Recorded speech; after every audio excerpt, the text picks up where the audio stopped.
ya, customer akan cerita, Pak Agus, saya di sana ada yang nawarin saya begini-begini. Ya, kalau memang dia percaya kita, dia tanya, menurut kita bagaimana gitu. Akan bertanya sama kita seperti itu. Kalau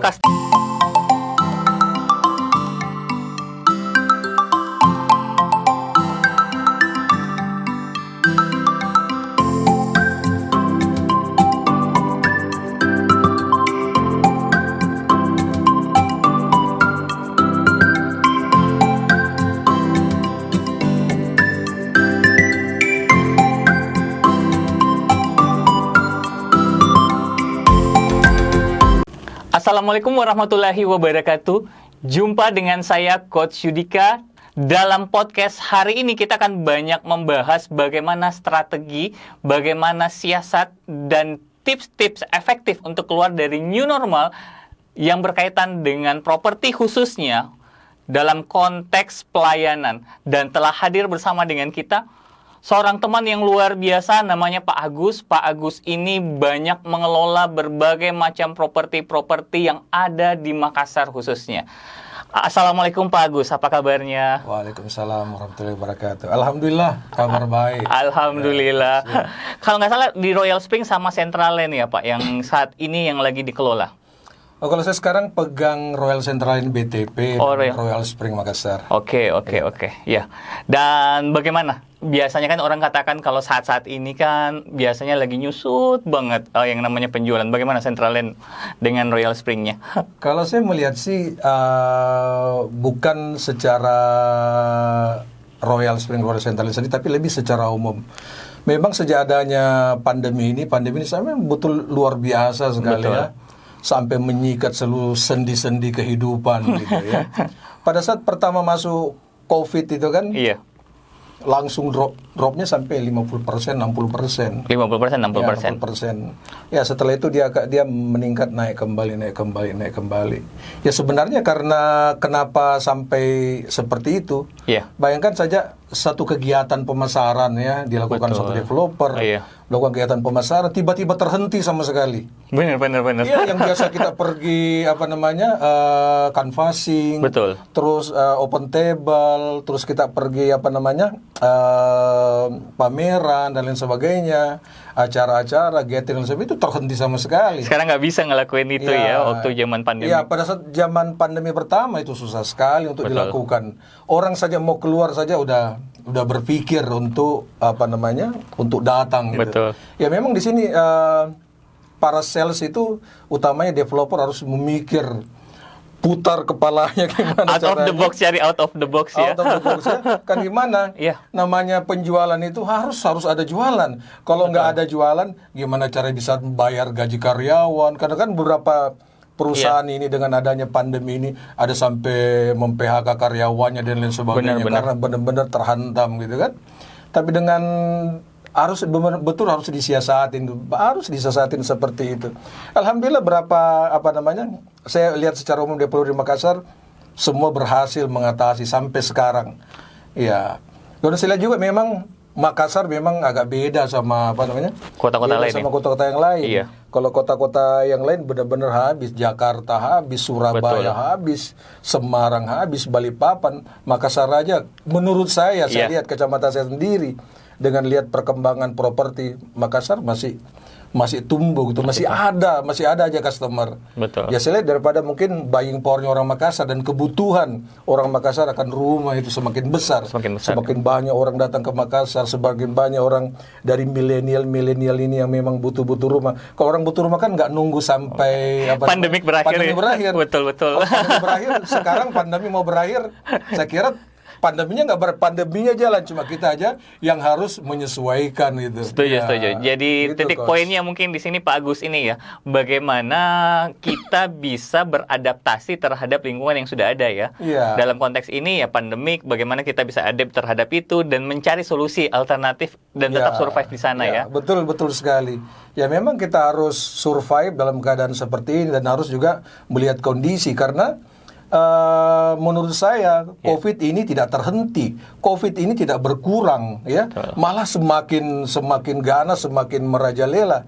Tetapi masa karena merajalela itu aktivitas aktivitas kehidupan. Pemasaran itu kehidupan. Betul. Kalau orang memasarkan bukan hanya properti, seluruhan gitu.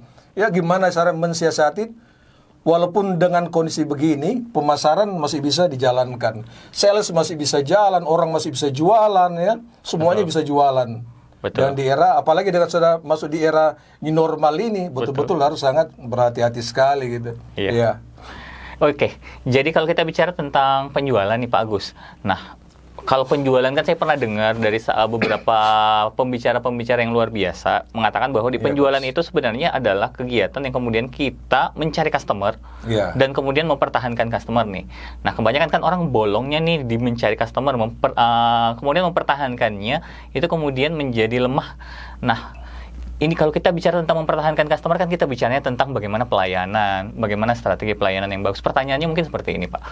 Buat teman-teman sales di luar sana, ngapain sih saya harus repot-repot lagi pertahanin customer? Kan istilahnya kalau orang luar sana bilang, ya udah kalau udah dapat cuan ya goodbye lah, saya cari yang lain aja deh yang beli lagi. Ngapain kita harus pertahanin customer kayak gini? Ya, jadi gini Coach ya. Jualan. Iya. Terus Closing. Bukan closing. Apa? Pelayanannya. Oke. Jadi berbicara tentang marketing, dua unsur ini, jualan sama pelayanan yang tidak bisa dipisahkan sama sekali. Oh, Itu gitu. sangat bererat sekali ya. Misalnya bagaimana saja penjualan mau berjalan sendiri tanpa dengan pelayanan. Ya, apa hasilnya? Bagaimana kalau pelayanan saya jalan tapi tidak jualan? Apa hasilnya? Sekarang kan kolaborasi antara penjualan dan pelayanan ini kan yang harus benar-benar talentanya sales itu diuji untuk menggali seperti itu. Contohnya misalnya orang jualan, banyak produk yang hanya jualan saja tanpa memikirkan kelanjutannya. Iya. Ya, sedangkan kalau di properti dan bisnis yang lain pun juga jualan artinya kita dapat satu database customer, customer. Ya, bagaimana caranya potensial customer ini bukan hanya satu kali kita jualan terhenti begitu saja. Kita mengharapkan dari satu customer ini kita bisa mendapatkan database lain, klien lain akan bertambah. Karena customer ini bukan dia hanya sendiri yang beli barang kita. Saja sendiri. Apabila kita punya pelayanan dari salesnya bagus, dia akan bercerita sendirinya dengan orang gitu. Pak, saya kemarin beli di sana loh. Kalau kita mau beli rumah, beli Miki di sini gitu. Contohnya gitu kan. Kalau kita senang ini, saya udah beli, tawarin ke keluarganya. Keluarganya punya teman lagi, punya teman. Jadi apabila pelayanan si salesnya itu, saya bilang sih paripurna mungkin. Kalau dia paripurna pelayanannya kepada customernya, dia sudah dapat satu namanya customer yang militan. Ini yang sulit gitu. Customer militan itu seperti apa? Karakternya seperti apa itu, Pak? Customer militan gini, saya hanya mau beli sama Coach Yudika aja. Saya nggak akan pilih saya nggak akan pilih sales lain. Walaupun sales lain misalnya mengkaji saya, Pak beli sama saya Pak, gue kasih komisi Pak, gue kasih hadiah ini. Tapi kalau dia betul-betul militan, dia kepercayaan, kepercayaan itu sudah dia dapatkan, percaya saya, biar kemanapun juga customer ini akan nyari nyari Coach Yudika gitu kan. Kalau misalnya dia kompetitor lain tawarin harga murah, customer militannya tetap aja ngikut atau ada kemungkinan dia bergeser? Gini, biasa seorang customer militan gini, artinya customer militan kita udah dekat. Nggak mungkin dia mau militan kalau kita nggak dapat hatinya gitu. Jadi kalau misalnya kita ajarin orang dapat customer, ambil hatinya dulu, raih hatinya. Kalau sudah raih hatinya, customernya akan cerita, Pak Agus, saya di sana ada yang nawarin saya begini-begini. Ya kalau memang dia percaya, dia tanya, menurut kita bagaimana gitu. Akan bertanya sama kita seperti itu. Kalau customer militan malah minta nasihat sama salesnya gitu. Untuk produk yang lain Produk yang lain. Artinya dia bertanya dulu, betul. Bagaimana kira-kira ya.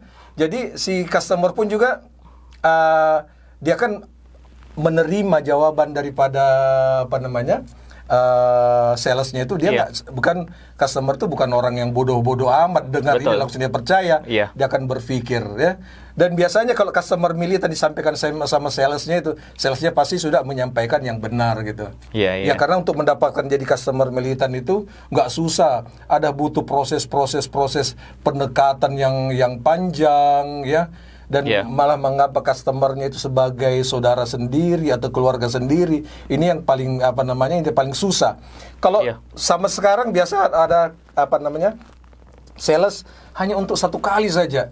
Kalau cuma satu kali saja, ya udah. Setelah itu, iya betul. ya lewat gitu. Dan banyak di luar sana Pak yang seperti itu. Banyak seperti itu. Bagaimana cara mempertahankan customer untuk bisa bisa loyal sama kita, ya bisa bertahan dan terus bertahan gitu. Banyak di Makassar ini beberapa sales yang saya pernah yang kenal kan. Iya. Saya nanya gitu, Pak, itu customer saya, dia sudah 14 tahun yang lalu dia beli sama saya. Ya, biar dia pindah sama orang lain pun dia bakalan mau pindah sama orang. Sampai ingat seperti itu, Pak? Ingat. Pertanyaannya apa yang biasanya dilakukan sampai akhirnya customer bisa sampai ingat seperti itu, Pak? Artinya gini, pertama itu kan masalah pelayanan. Pelayanannya kembali lagi ya. Kembali kepada pelayanan dan komunikasi ya. Oke. Pelayanan dan komunikasi. Ya biasanya memang awalnya untuk mendapatkan customer militan itu susah banget gitu. Iya. Kita betul-betul harus nyari gitu. Jadi customer militan itu dengan kita berkomunikasi mempercepat terjadinya transaksi ya. Dengan kita ketemu sama customer mempercepat terjadi transaksi, dan memang itu harus benar-benar dijalin gitu. Dijalin bukan hanya sebagai kita menganggap dia sebagai pembeli lalu ditinggalkan, tapi terus di-maintain. Contohnya misalnya kita kan tahu customer dia ada misalnya dia hari ulang tahun perkawinannya. Oh, sampai harus tahu seperti itu, Pak? Sampai tahu harus perkawinannya. Kita kasih dia, sales itu biasa ngirimkan happy wedding anniversary Pak, atau selamat ulang tahun Pak, atau apa itu mereka sampai melakukan seperti itu ya. Itu kirim WA atau kirim gift, small gift atau seperti apa Pak biasanya? Ya biasa, ya macam-macam. Macam-macam ya. Tapi biasanya customer tuh lebih kalau melalui WA kayaknya. Kalau melalui seperti itu orang pasti banyak mengirim sesuatu. Beda kalau dengan dapat sentuhan pribadi. Kalau saya ngomong sama Pak Yudika gitu kan, langsung beda gitu. Beda kalau dibilang langsung atau melalui WA gitu. Jadi kuncinya di sini harus sentuhannya langsung ya Pak. Harus sampai menyentuh hati customer itu gitu. Betul. Ya. Nah, challenging-nya ini seperti ini Pak. Sales itu kan kebanyakan nih. Mereka punya databasing-nya banyak. Apalagi kalau salesnya udah senior, pasti customer-customernya banyak. Nah, untuk mengelola itu Pak, mengelola misalnya si ini customer saya yang ini ulang tahunnya tanggal segini, si ini ulang tahunnya tanggal segini. Belum lagi kita bicara tentang mereka mengallocate waktu. Kebanyakan customer sales di luar sana pasti kan berpikiran seperti ini kan. Mending saya allocate waktu saya kepada prospek-prospek saya yang kemudian itu bisa jadi duit, ketimbang saya harus invest ke customer lama saya yang belum tentu dia jadi duit gitu. Benar itu pertanyaan yang bagus sekali ya.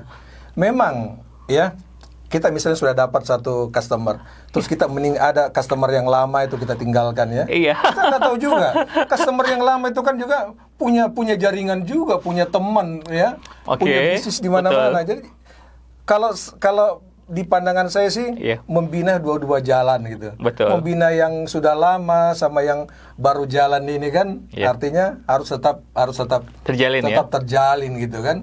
Tapi artinya gini, kalau menurut saya itu namanya sebenarnya Islamiyah, persaudaraan, berteman. Itu seperti banyak teman, banyak rezeki ya. Banyak kita punya banyak teman, banyak kita bisa sharing, dan orang lain pun juga banyak masukan sama kita. Artinya bertambah teman, jadi customer bukan hanya sebagai pembeli rumah saja, bisa sebagai teman juga gitu. Iya. Jadi catatannya yang pertama itu tadi, customer harus jadi teman dulu ya Pak, buat kita ya. Tidak hanya kemudian dipersepsikan bahwa customer, saya cuma cukup dapat cuan dari situ, dapat duit dari situ, udah saya kabur. Tapi bagaimana dia jadi teman ya? Iya. Terus satu tadi mengenai database itu ya. Iya.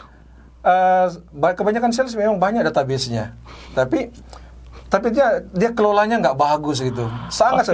Ada saya tanya kadang sales, kalau dia mau masuk di tempat saya kerja, saya tanya, kamu punya database berapa gitu? Dia bilang ada 10.000 Pak. Gitu. Wow.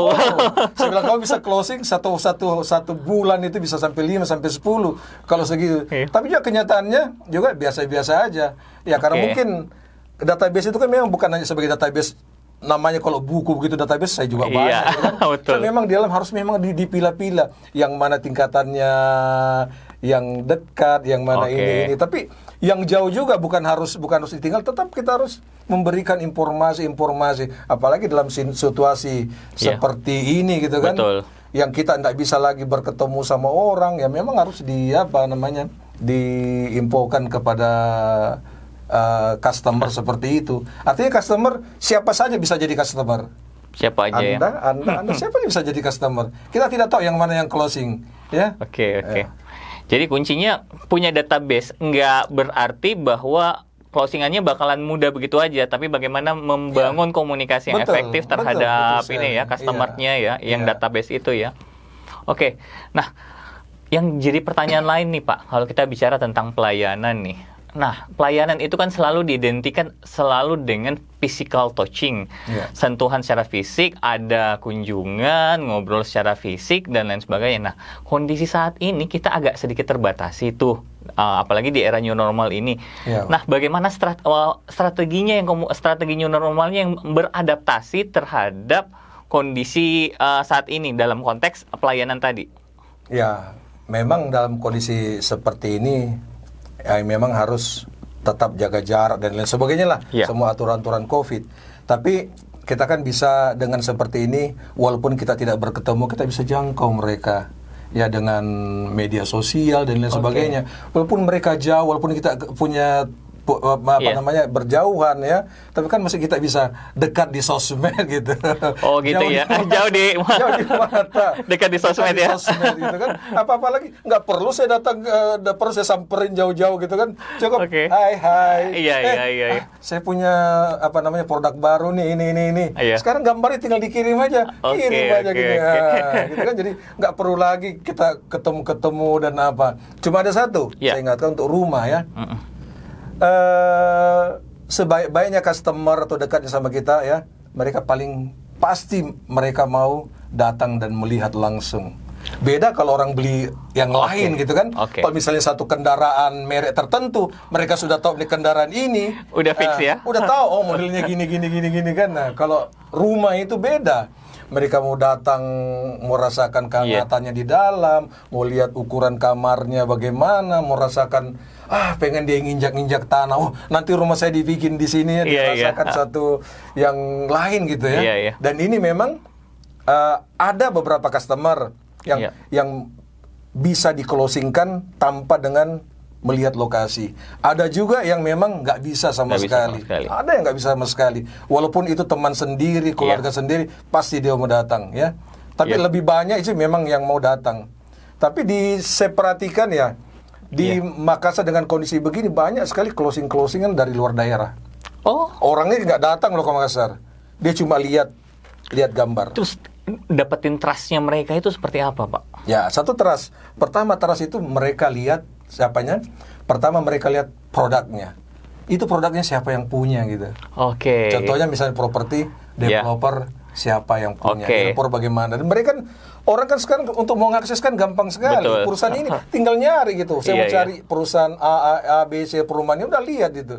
Mereka lihat profilnya ya. Betul. Terus kemudian profil salesnya sendiri. Oke. Itu yang paling penting, ya. Oke. Biasanya kalau pembeli rumah itu dilihat salesnya. Biasanya kan sales kadang nggak sengaja dia posting yang lain. Oh, itu ngaruh, Pak? Pengaruh terhadap customer.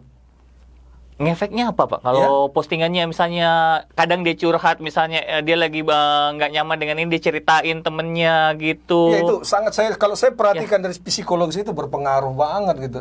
Ya jadi bagaimana caranya sales itu dia membranding dirinya. Oke. Dia membranding dirinya di sosmed. Iya, Misalnya si A ini kalau orang sebut misalnya si A langsung terbayang rumah gitu. Oke. Menyebut si B, oh dia di perusahaan mobil ini gitu kan. Iya. Langsung terbayang gitu dia Iya. di branding. Di branding tuh orang melihat daripada profilnya di di medsos mereka gitu. Artinya di medsos. Jadi Pak Agus saranin untuk di medsos untuk menjaga jangan sampai postingan-postingannya ada yang negatif. Jangan negatif, harus betul-betul semua positif ya. Oke. Kalau postingannya positif, orang langsung memandang positif terhadap si sales Si ini, salesnya gitu. ya. Ya harus, artinya sales itu harus membranding diri. Oke. Harus dia branding dirinya, ya. Orang ingat Makassar, oh saya ingat gitu ya. Iya, iya, iya. Ingat rumah, saya ingat ini gitu Iya. kan. Jadi memang udah ini ditanya misalnya, oh siapa Anda kenal di mana? Misalnya Agus ya. Iya. Oh Agus yang di itu ya, yang properti ini ya. Betul, betul. Misalnya Andi di mana? Oh Andi yang di bank ini ya. Betul, Gitu. betul. Jadi orang di branding diri supaya orang orang tahu gitu.